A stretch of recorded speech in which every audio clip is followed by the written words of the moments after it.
All right, praising God sometimes just for the chance to see another day. Let's call Micah chapter 2, habits, part whatever, because I'm sure we have talked about habits before, even if we haven't fully entitled a chapter discussion habits. But habits, as we mentioned in chapter 1, seem to be a theme here where the works that they are doing are going to be such a recurrent theme in the chapter that habits are typically what we associate with works or deeds that are performed repetitively over time. Therefore, as God is giving a deeper insight into why he has personally described himself as coming to deal with Israel, let's talk about chapter 2's description of the habits that seem to have gotten his attention. As in verse 1, it's going to start with a woe, in much the same way that Jesus will end his ministry,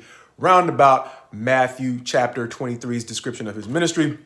Micah chapter 2 begins with a woe to those who devise wickedness and work evil on their beds. When the morning dawns, they perform it because it is in their hand to do so.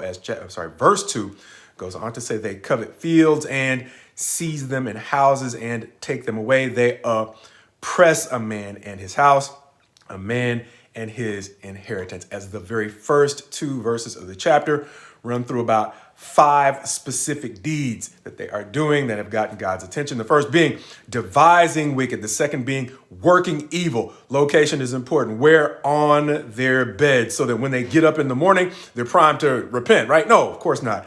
They're primed to do the evil that they were pondering as they were going to sleep.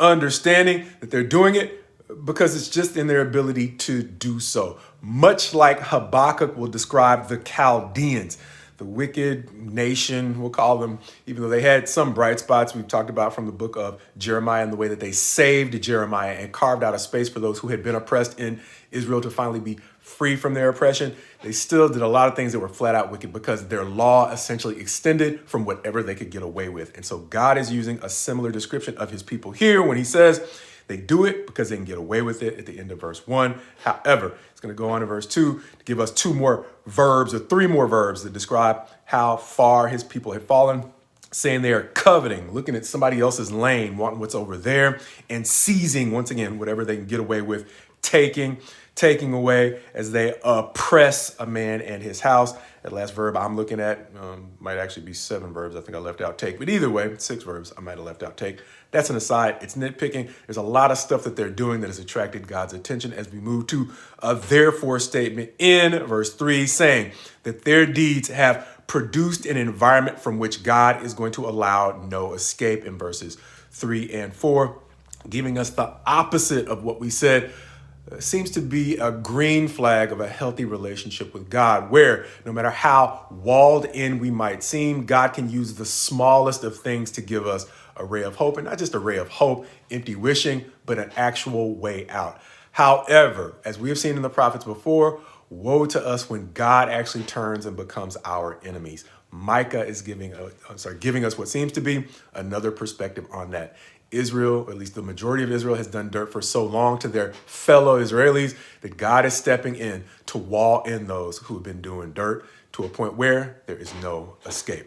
A description that will go on through verse 5, whereas in verse 6, he will go on again to talk about more of what they were doing. In addition to doing wrong, they were telling those who would potentially warn them, don't preach. He's going to say there's a hypocrisy in it, though. Verse 6 will say, do not preach, thus they preach.